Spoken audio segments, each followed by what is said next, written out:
کہ اسلامی لحاظ سے 10 محرم کا دن اللہ کے شکر کا دن ہے. کیوں؟ اس دن کیا ہوا تھا؟ اللہ تبارک و تعالیٰ نے موسیٰ علیہ السلام اور ان کی قوم کو فرعون اور اس کے حواریوں سے نجات دی تھی.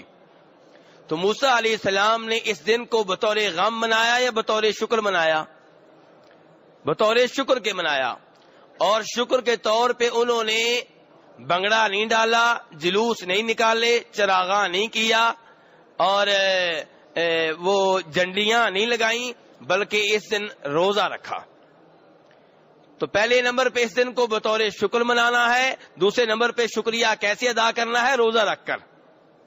اور نبی صلی اللہ علیہ وسلم نے کہا کہ میں موسیٰ علیہ السلام کا زیادہ حقدار ہوں، یہودیوں سے زیادہ میرا ان سے تعلق بنتا ہے. آپ نے بھی اس دن کا روزہ رکھا اور روزہ رکھنے کا حکم دیا.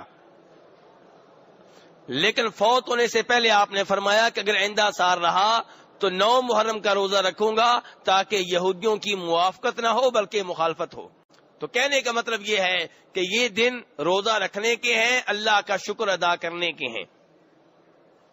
لیکن مسلمان معاشروں میں، مسلمان ممالک میں اس دن کو غم کا دن بنا دیا گیا اور روزے رکھنے کی بجائے سبیلیں لگا دی گئیں، شربت تقسیم کیا جاتا ہے تاکہ لوگ روزہ نہ رکھیں. حسین رضی اللہ عنہ کے نانا یہ دن ہمیں بطور روزہ کے دن دے کر گئے اور اس روزے کے اتنے فضائل بیان کیے کہ فرمایا جو اس دن کا روزہ رکھے گا مجھے امید ہے کہ اللہ تبارک و تعالیٰ اس کے 1 سال کے گناہ معاف فرما دیں گے. یہ دین ہے جناب حسین کا اور جناب حسین کے نانا کا. لیکن جو جناب حسین کا نام استعمال کرتے ہیں، ان سے محبت کا دعویٰ تو کرتے ہیں لیکن ان کی سیرت پہ نہیں چلتے. انہوں نے اس دن کی حیثیت کو تبدیل کر دیا، اس دن کو غم کا دن بنا دیا، اس دن کو بین کرنے کا دن بنا دیا، ماتم کرنے کا دن بنا دیا اور اس دن سبیلیں لگائی گئیں، شربت تقسیم کیا گیا تاکہ لوگ روزہ نہ رکھیں.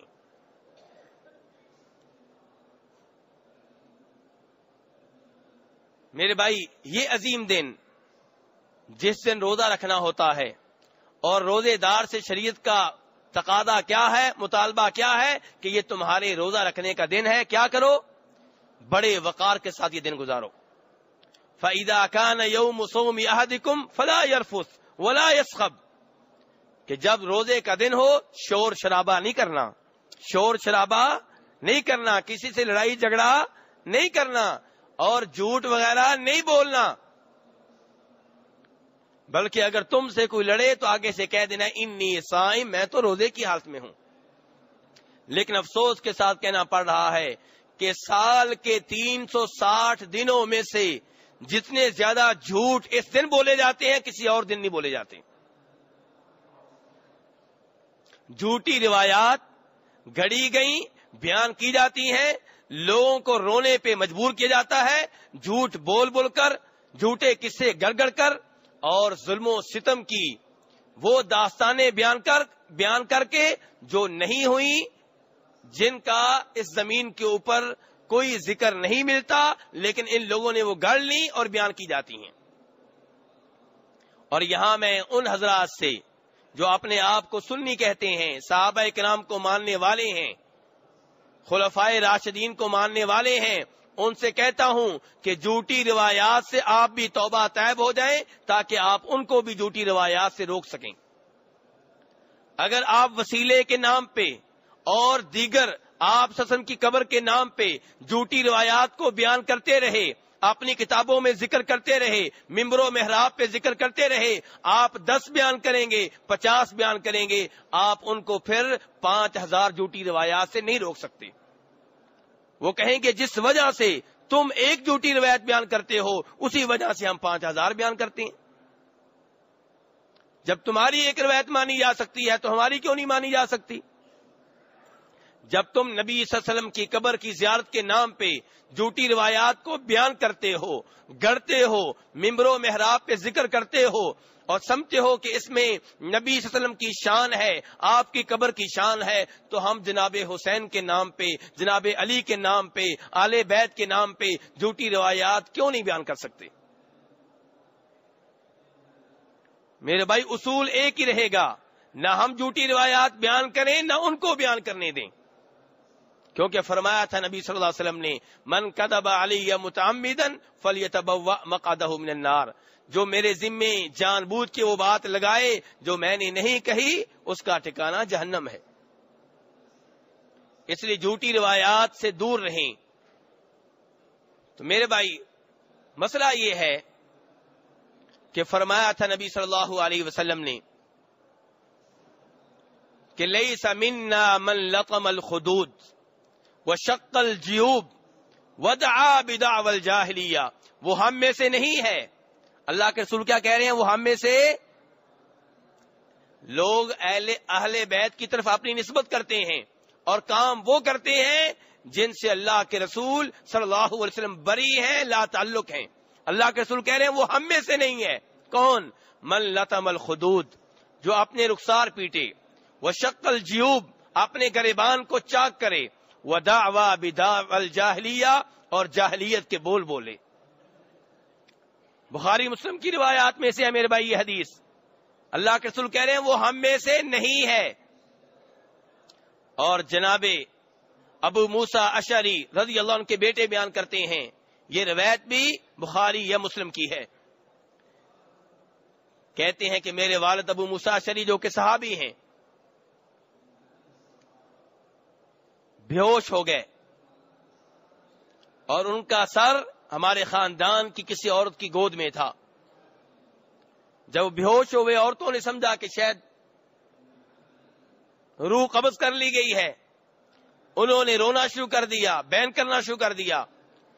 ابو موسیٰ اشعری رضی اللہ عنہ کو جب ہوش آیا تو فرمایا جو بین کرے، جو اس طرح کی حرکتیں کرے، میں اس سے لا تعلق ہوں، اس سے بری ہوں، کیونکہ فرمایا تھا میرے نبی صلی اللہ علیہ وسلم نے کہ میں بری ہوں، انا بریء من السالقہ والحالقہ والشاقہ۔ فرمایا تھا رسول اکرم صلی اللہ علیہ وسلم نے کہ میں لا تعلق ہوں اس عورت سے، میرا اس عورت سے کوئی تعلق نہیں ہے جو مصیبت کے وقت آوازیں بلند کرے، والشاقہ، جو مصیبت کے وقت اپنے کپڑے پھاڑ ڈالے، والحالقہ، جو مصیبت کے وقت اپنے بال مونڈ ڈالے، میرا اس سے کوئی تعلق نہیں ہے۔ اور تیسری حدیث میں فرماتے ہیں نبی صلی اللہ علیہ وسلم کہ بین کرنے والی، نوحہ کرنے والی عورت اگر موت سے پہلے توبہ نہ کرے تو قیامت کے روز اس حال میں اٹھایا جائے گا کہ اس کے اوپر خارش کا کرتا ہوگا جس سے اسے خارش ہو رہی ہوگی۔ ہم دنیا کی خارش برداشت نہیں کر سکتے، اور یہ کرتا ہوگا، عذاب کی شکل میں ہوگا۔ عذاب کیا؟ خارش کی شکل میں۔ تو میرے بھائی دین اسلام بین کرنے سے، نوحہ کرنے سے روکتا ہے، رخسار پیٹنے سے روکتا ہے، مصیبت کے وقت آوازیں بلند کرنے سے روکتا ہے، مصیبت کے وقت اپنے گریبان پھاڑنے سے روکتا ہے، رخسار پیٹنے سے روکتا ہے۔ مصیبت آئے تو کیا کریں؟ مصیبت آئے تو کیا کریں؟ قرآن پاک نے بیان کیا ہے، وَبَشِّرِ الصَّابِرِينَ، ان صبر کرنے والوں کو خوشخبری دے دیں، الَّذِينَ إِذَا أَصَابَتْهُمْ مُصِيبَةٌ، جن کے اوپر جب کبھی کوئی مصیبت آئے تو قالوا، کیا کہتے ہیں؟ انا للہ و انا الیہ راجعون، کہ ہم اللہ کی ملکیت ہیں اور اللہ ہی کی طرف جانا ہے۔ اولئک علیہم صلوات من ربہم ورحمہ، جو مصیبت کا استقبال اس انداز میں کرتے ہیں ان کے اوپر رب کی طرف سے رحمتیں نازل ہوتی ہیں۔ وَأُولَئِكَ هُمُ الْمُهْتَدُونَ، یہ ہے ہدایت پانے والے۔ یہ قرآن میں ہے میرے بھائی، کوئی یہ نہیں کہہ سکتا جھوٹی روایت ہے۔ جو مصیبت کا استقبال اس انداز میں کرتے ہیں ان کے اوپر رب کی رحمتیں نازل ہوتی ہیں، اور اللہ کہہ رہے ہیں یہ ہے ہدایت کے اوپر۔ ماتم کرنے والے ہدایت کے اوپر نہیں ہیں۔ کئی لوگ کہتے ہیں ہمیں سمجھ نہیں آتی کس کو مانیں۔ ماتم کرنے والوں کو مانیں، ان کے ساتھ ملیں یا ان کے ساتھ ملیں، اللہ بتا رہا ہے کہ ان کے ساتھ ملنا ہے، کہ جو مصیبت کا استقبال باوقار انداز میں کرتے ہیں، انا للہ و انا الیہ راجعون پڑھتے ہیں، فرمایا ان کے اوپر رب کی رحمتیں نازل ہوتی ہیں، یہ ہے ہدایت کے اوپر۔ اور میرے بھائی، جب نبی صلی اللہ علیہ وسلم کے صاحبزادے جناب ابراہیم فوت ہوئے، نبی صلی اللہ علیہ وسلم نے انہیں اپنی گود میں اٹھایا ہوا تھا، آنکھوں سے آنسو رواں دواں تھے۔ کہنے والوں نے کہا اللہ کے رسول آپ بھی رو رہے ہیں، آپ کی آنکھوں سے آنسو نکل رہے ہیں؟ تو فرمایا تھا نبی صلی اللہ علیہ وسلم نے کہ یہ رب کی رحمت ہے، یہ رب کی رحمت ہے جو رب نے ہمارے دلوں میں رکھی ہوئی ہے۔ بیٹا فوت ہو رہا ہے اس لیے آپ رو رہے تھے، لیکن منہ سے آوازیں نہیں نکالی، گریبان نہیں پھاڑا، رخسار نہیں پیٹا، یہ نہیں کہا کہ یا اللہ پہلے بھی بیٹے تو نے لے لیے، یہ تو آخری بیٹا تھا وہ بھی لے رہا ہے، میری تو نسل نہیں رہے گی، میرا وارث کون بنے گا، لوگ مجھے کیا کہیں گے، لوگ تانے دیں گے، لوگ تو پہلے ہی باتیں کرتے ہیں۔ ایسی کوئی بات نہیں کہی، بلکہ یہ کہا ابراہیم تیری جدائی کا غم ہے، ابراہیم تیری جدائی کا غم ہے، لیکن میرے منہ سے کوئی ایسا کلمہ نہیں نکلے گا جس سے رب ناراض ہو جائے۔ بخاری مسلم کی روایات ہیں میرے بھائی، اللہ کے رسول کہہ رہے ہیں ابراہیم تیری جدائی کا غم ہے، لیکن اللہ کی قسم میرے منہ سے کوئی ایسا لفظ نہیں نکلے گا، کوئی ایسا کلمہ نہیں نکلے گا جس سے رب ناراض ہو جائے۔ آنکھوں سے آنسو نکلنا اور چیز ہے، منہ سے وویلا کرنا، بین کرنا، گریبان پھاڑنا، رخسار پیٹنا، بال نوچنا، یہ اور چیز ہے۔ لیکن اب تو بات بہت آگے نکل گئی ہے، رخسار پیٹنے سے معاملہ کہیں آگے نکل گیا ہے، بال نوچنے سے معاملہ کہیں آگے نکل گیا ہے، اب معاملہ زنجیر زنی تک پہنچ چکا ہے، اب تو خون نکالا جاتا ہے۔ اور وہ جو عوام کو زنجیر زنی پہ مجبور کرتے ہیں، تلوار زنی پہ مجبور کرتے ہیں، خود ماتم کرتے ہیں تو صرف ہاتھوں سے، خون نکالا جاتا ہے تو غریب عوام کا، زخمی کیا جاتا ہے تو غریب عوام کو، ان کے سامنے ایسے ایسے قصیدے پڑے جاتے ہیں، ایسی ایسی مرثیہ نظمیں پڑی جاتی ہیں کہ وہ اپنا خون نکالنے پہ مجبور ہو جاتے ہیں، کیونکہ کہانی میں مرچ مسالہ اتنا لگایا جاتا ہے، جھوٹ اتنے داخل کیے جاتے ہیں کہ عوام یہ کام کرنے پہ مجبور ہو جاتی ہے۔ اس لیے میں اپنے آپ کو اس بات پہ مجبور پا رہا ہوں کہ صحیح حقیقت، صحیح واقعہ آپ کے سامنے رکھوں، ورنہ ایسے واقعات ذکر کرنے کی مجھے کوئی ضرورت نہیں تھی۔ لیکن مسئلہ یہ ہے، ایک طرف صحابہ کرام کی عزت کا مسئلہ ہے، ایک طرف خود آل بیت جناب حسین کی عزت کا مسئلہ ہے، تیسری طرف جناب حسین کے ساتھ جو معزز خواتین تھی ان کی عزت کا مسئلہ ہے، چوتھے نمبر پہ عوام کا مسئلہ ہے۔ اس لیے میں مجبور ہوں اس بات پہ کہ آپ کے سامنے واقعے کی حقیقت کو رکھوں۔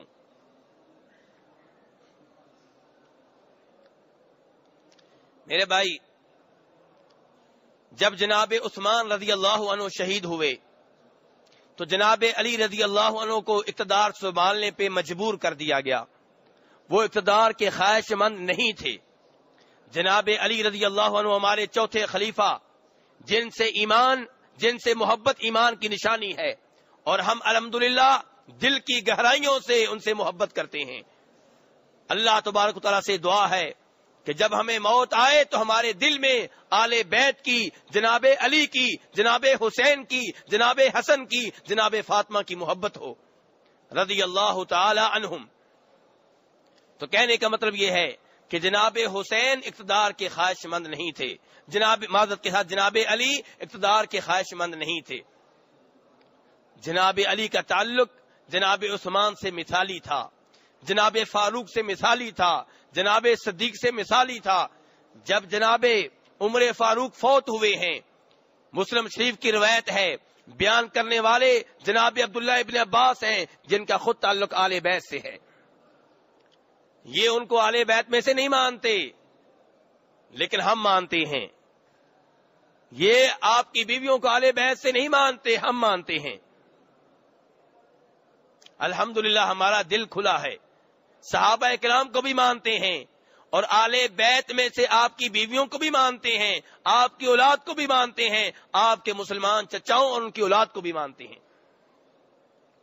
تو جناب عبداللہ ابن عباس رضی اللہ عنہ کہتے ہیں کہ جناب عمر فاروق کی میت رکھی ہوئی تھی، ان کا جنازہ رکھا ہوا تھا، لوگ آ کے انہیں دیکھ رہے تھے، دعائیں دے رہے تھے۔ عبداللہ ابن عباس کہتے ہیں اچانک ایک آدمی نے میرے کندھے پہ آ کے ہاتھ رکھا، میں نے مڑ کے دیکھا تو جناب علی تھے، اور کہہ رہے تھے کہ عمر، مجھے یقین تھا کہ تمہیں اپنے دو ساتھیوں کا ساتھ نصیب ہوگا، یعنی کہ اللہ کے رسول صلی اللہ علیہ وسلم اور جناب ابو بکر کا۔ کیوں؟ کیونکہ میں نے اللہ کے رسول صلی اللہ علیہ وسلم سے کئی بار سنا ہے کہ وہ تم دونوں کا ذکر خیر ایک ساتھ کیا کرتے تھے، کہا کرتے تھے میں ابو بکر اور عمر گئے، میں ابو بکر عمر آئے، میں ابو بکر عمر فلاں جگہ سے نکلے، میں ابو بکر عمر فلاں جگہ پہ داخل ہوئے۔ یہ گواہی کون دے رہے ہیں؟ گواہی کون دے رہے ہیں؟ جناب علی گواہی دے رہے ہیں کہ اللہ کے رسول ایسے کہا کرتے تھے۔ کہنے والے اللہ کے رسول ہیں، لیکن گواہی کون دے رہا ہے؟ جناب علی۔ اور جناب علی نے یہ الفاظ کہے ہیں، گواہی کون دے رہا ہے؟ آل بیت میں سے جناب عبداللہ ابن عباس رضی اللہ عنہما۔ اور پھر کہنے لگے جناب علی رضی اللہ عنہ اسی مقام پہ وہیں پہ کھڑے ہو کر کہ عمر، آج تیرے بعد کوئی ایسا آدمی نہیں رہا جس کو دیکھ کے میں کہوں کہ کاش میرے نیک اعمال بھی اس کی طرح ہوتے۔ اے عمر، تو ہی تھا جس کو دیکھ کے میں سوچا کرتا تھا کہ کاش میرے نیک اعمال بھی اس کی طرح ہوتے۔ تیرے بعد اب کوئی ایسا نہیں رہا۔ جناب عمر فاروق کی تعریفیں کون کر رہے ہیں؟ جناب علی رضی اللہ عنہ۔ تو جناب علی کا یہ تعلق ہے جناب صدیق سے، جناب فاروق سے، جناب عثمان سے۔ جب جناب عثمان رضی اللہ عنہ کو مظلومانہ شہید کیا گیا، اسی مسجد نبوی کے ارد گرد ان کا گھر تھا، جہاں ان کا محاصرہ کیا گیا، ان کا پانی بند کیا گیا۔ جناب حسین کے اوپر ظلم ہوا ہے، مظلومانہ انہیں شہید کیا گیا ہے، لیکن یاد رکھو جو ظلم جناب عثمان پہ ہوا ہے اس سے زیادہ ظلم جناب حسین پہ نہیں ہوا۔ جناب عثمان پہ ظلم زیادہ ہوا ہے، اگر دن منانے ہیں تو ان کا کیوں نہیں مناتے؟ جناب فاروق کو شہید کیا گیا، دن منانا ہے تو ان کا کیوں نہیں مناتے؟ رسول اکرم صلی اللہ علیہ وسلم سے زیادہ صحابہ کرام کو کس کی فوتگی کا غم ہے؟ اگر دن منانا ہے تو آپ کا کیوں نہیں مناتے؟ وہاں تو جس دن آپ فوت ہوئے ہیں اس دن کو بطور تہوار مناتے ہو، بطور جشن کے مناتے ہو، بطور یوم ولادت کے مناتے ہو۔ لیکن بہرحال ہم بدعت کا مقابلہ بدعت سے نہیں کریں گے۔ ہم ان لوگوں میں سے نہیں ہیں جو کہتے ہیں چونکہ 10 محرم کو چھٹی ہوتی ہے جناب حسین کی وجہ سے تو اس دن بھی چھٹی کرو جس دن جناب عثمان شہید ہوئے تھے، جناب فاروق شہید ہوئے تھے۔ نہیں، ہم بدعت کا مقابلہ بدعت سے نہیں کریں گے۔ ہم تو یہ کہیں گے نہ اس بدعت کو ایجاد کرو، نہ اس بدعت کو باقی رہنے دو۔ تو بہرحال جناب عثمان کا جب محاصرہ کیا گیا، ان کا پانی بند کیا گیا، تو جناب عثمان کا دفاع کرنے والوں میں جو صحابہ کرام آئے ان میں جناب علی کے 2 بیٹے حسن و حسین بھی تھے رضی اللہ تعالی عنہما۔ وہ الگ بات ہے کہ جناب عثمان نے پسند نہیں کیا کہ ان کی وجہ سے خون خرابہ ہو، ان کی وجہ سے فتنہ و فساد ہو، ان کی وجہ سے لڑائی ہو، انہوں نے ان کو واپس بھیج دیا۔ لیکن کہنے کا مطلب یہ ہے کہ تعلق اتنا اچھا ہے کہ جناب علی رضی اللہ عنہ کے دونوں بیٹے حسن و حسین رضی اللہ عنہما جناب عثمان کا دفاع کرنے کے لیے تشریف لائے۔ دینی رہنمائی کے لیے ہمارے چینل کو سبسکرائب کر دیجئے اور گھنٹی کے نشان کو دبا دیجئے تاکہ آپ کو مزید قیمتی ویڈیوز ملتے رہیں۔ جزاک اللہ خیر۔